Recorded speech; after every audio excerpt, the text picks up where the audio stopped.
I am 92 years old. I have outlived my wife. I have outlived my friends. I have outlived my enemies. And I've outlived the version of myself that used to give a damn about what people thought of me. I am standing at the very edge of the cliff. I can see the bottom. And before I go over, I need to turn around and tell you, the people still back there at the party, what I see. Because you are living a lie. You are walking around with this arrogant, comfortable delusion that you have time. You treat your days like they are cheap, like you have an infinite supply of them in the bank. So I'm here to tell you that you are broke. We are all going to die. You know this intellectually, but you don't know it. You don't feel the cold steel of it against your neck. If you did, you wouldn't be living the way you are. So, let me tell you about a man named Jack. It was 1968. Jack was my best friend. He was smarter than me, better looking than me, and richer than me. He was a shark. We were having a drink one night, celebrating a massive deal he just closed. He was smoking a Cuban cigar, leaning back in his leather chair, and he looked at me and said, "Frank, 5 more years. That's the strategy. I grind for 5 more years. I hit the number. Then I'm done. Then I take Mary to Italy. Then I learn to paint. Then I start living." Jack had a plan. He had a roadmap. 3 days later, Jack walked out of his office building, grabbed his chest, and hit the sidewalk before he even realized he was falling. Massive heart attack. He was 42 years old. He never went to Italy. He never painted a damn thing. I stood over his casket, and the tragedy wasn't that Jack died. We all die. The tragedy was that Jack spent his entire existence waiting to live. He treated his life like a waiting room for a better future that never arrived. And the cruelest part, I went to his office a week later to clear out his desk.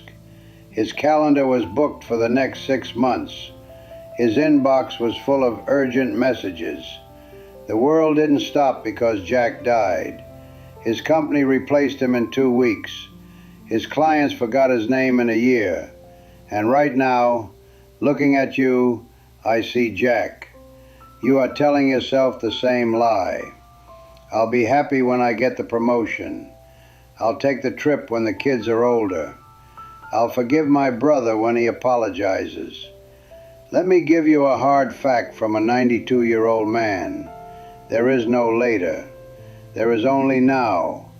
And if you are trading your now for a later that isn't guaranteed, you are making the worst bet in the history of gambling.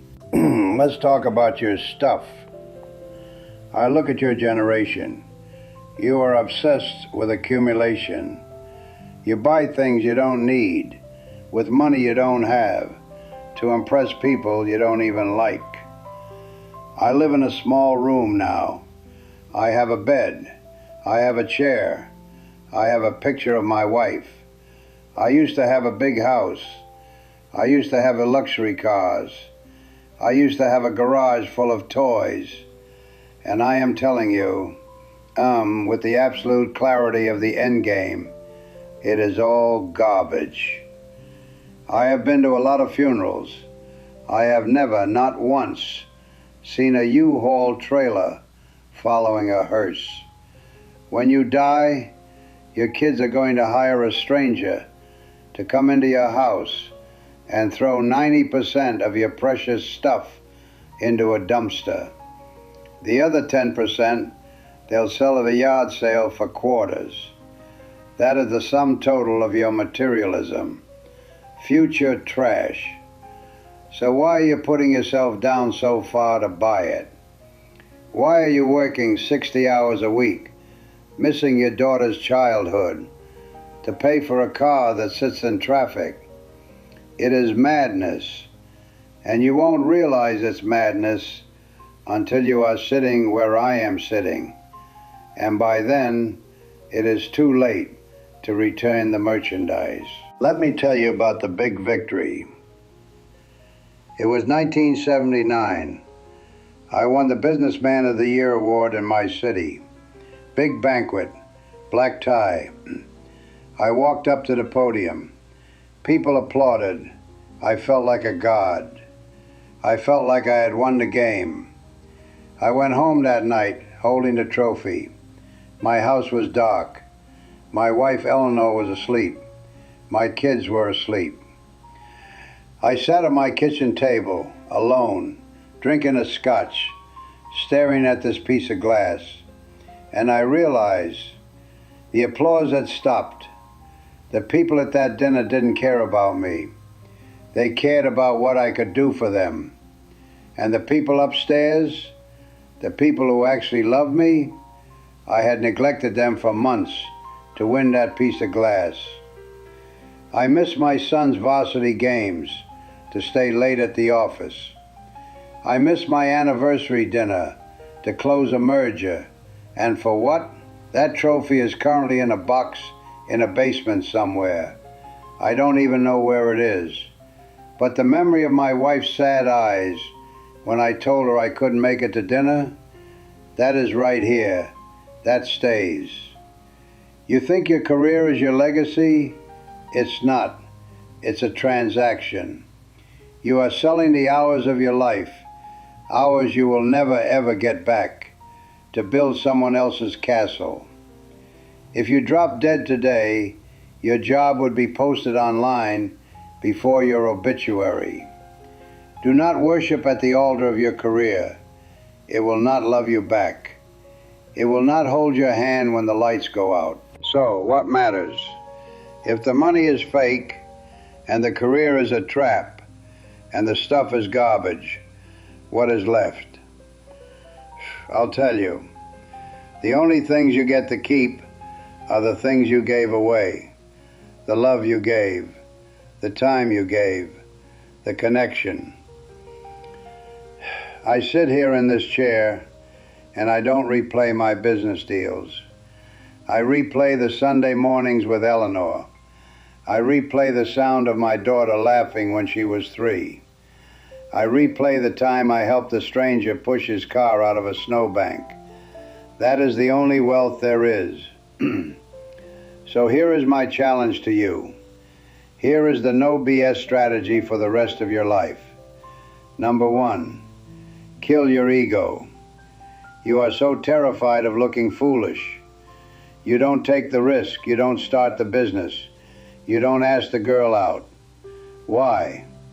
Because you are afraid of what they will think. Let me liberate you. Nobody is watching you. They are too busy worrying about themselves. You are the main character only in your own head. To everyone else, you are background noise. Stop letting your fear of other people's judgment paralyze you.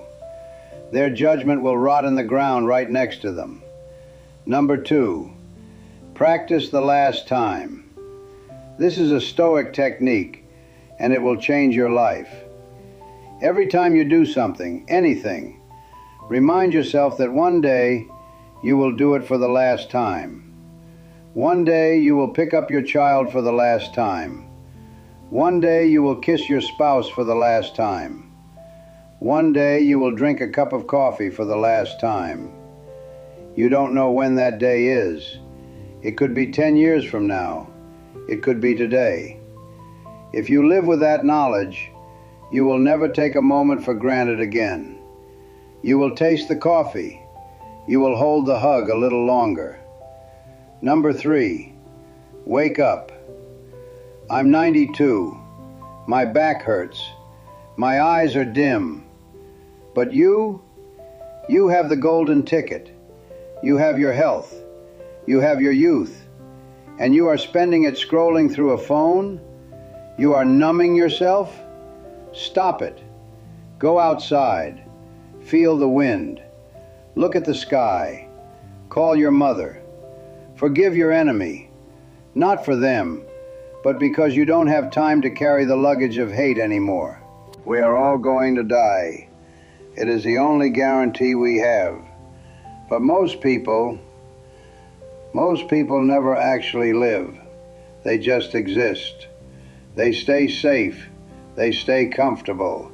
And then they expire. Don't be like Jack. Don't wait for the 5-year plan. Eat the good food. Buy the plane ticket. Say, I love you first. Because the clock is ticking. Can you hear it? That is the sound of your life running out. Don't let it run out empty. I'm tired now. Go live.